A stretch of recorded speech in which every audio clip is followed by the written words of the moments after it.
In today's video, I'm going to teach you how to group objects in Miro. Grouping is a simple way to keep related items together so you can move and resize them as a single unit. It's perfect for tidying up brainstorms, keeping labels attached to shapes, or organizing clusters of sticky notes without accidentally leaving something behind.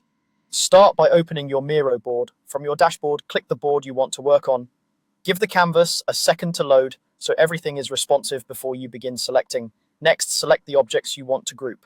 Hold Shift and click each item. This can be sticky notes, shapes, images, or icons. You'll see selection outlines as you go. If you prefer a faster method, click and drag to draw a selection box around the items you want.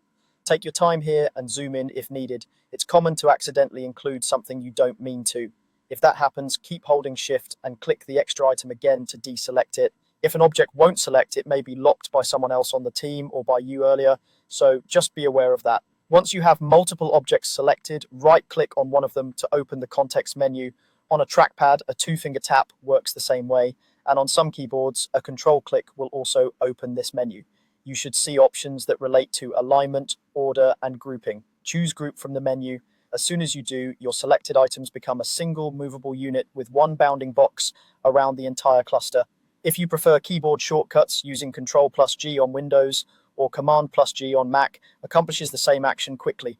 Grouping helps preserve your layout so everything stays aligned relative to each other as you work.